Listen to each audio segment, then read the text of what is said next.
அந்த விழாவில் மாண்புமிகு சிஎம் அவர்கள் இந்த மாஜி மந்திரியை பத்தி உச்சி மேல தூக்கி வச்சு மெச்சினதெல்லாம் நம்ம காதால கேட்டோம் இல்லையா? இதே சிஎம் அவர்கள் இதே கரூருக்கு வந்தப்போ எதிர்கட்சியா இருந்தப்போ அந்த மாஜி மந்திரியை பத்தி என்னெல்லாம் சொன்னாரு, என்னெல்லாம் கேட்டாரு. ஐயா ஃபேக்ட் செக் நண்பர்களே, இதெல்லாம் நீங்க பெருசா ரிசர்ச் பண்ணணும்னு அவசியமே இல்ல. யூடியூப் ஓபன் பண்ணி பாருங்க, தெரிச்சிருவீங்க, மிரண்டுருவீங்க. இந்த திமுகவுக்கு இந்த மாஜி மந்திரி இப்ப என்னவா இருக்கிறாரு அப்படின்னு மக்கள் பேசிக்கிறாங்க தெரியுமா? இந்த திமுக குடும்பத்துக்கு ஊழல் பண்ற பணத்தை எல்லாம் 24x7 டெலிவரி பண்ற ஒரு ஏடிஎம் மெஷினா இருக்கிறாரா அப்படின்னு நான் சொல்லுங்க, ஊருக்குள்ள பேசிக்கிறாங்க. சரி, இங்க ஓகே. இன்னொரு முக்கியமான விஷயம், இங்க போலீஸ் பாதுகாப்புலாம் இருக்கா இல்லையா? போலீஸோட கைகள்லாம் கட்டப்பட்டிருக்குன்னு நினைக்கிறேன்.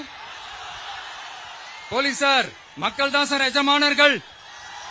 மக்களுக்காக மட்டும்தான் பயப்படணும், வேற யாருக்காகவும் பயப்படணும்னு அவசியமே கிடையாது.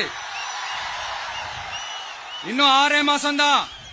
ஆட்சி மாறும், காட்சி மாறும், அதிகாரம் கை மாறும். உண்மையான மக்களாட்சி, மனசாட்சி உள்ள மக்களாட்சி அமையும். அப்ப தெரியும் எல்லாருக்கும் சுதந்திரமும் பாதுகாப்பும் 100% வரும். தேங்க்யூ நண்பா. கான்பிடண்டா இருங்க, நல்லதே நடக்கும், வெற்றி நிச்சயம். அஷ்மிகா 9 வயசு ஒரு பொண்ணு காணுமா? நீங்களே நம்ம தோழர்கிட்ட சொல்லி கண்டுபிடிச்சு கொடுத்துருங்க. அஷ்மிகா 9 வயசுல ஒரு பொண்ணு காணுமா? தம்பிகளா கொஞ்சம் தேடி கண்டுபிடிச்சு கொடுத்துருங்க.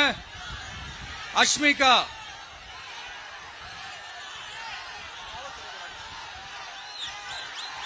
police sir, please sir, please help sir, please. Thank you nannam, thank you. See you all, thank you. Confident ஆருங்க, நல்லதே நடக்கும், வெற்றி நிச்சயம்.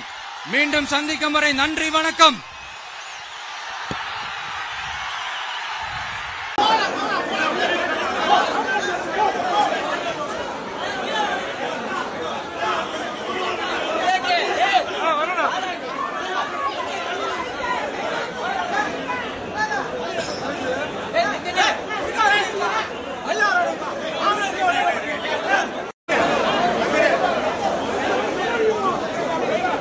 दुनिया एमती भी लोक अच्छा ना जो निजे खुशी रोचे कि निजक जन्म देता बापा माँ को पूरा भूली जाऊँ।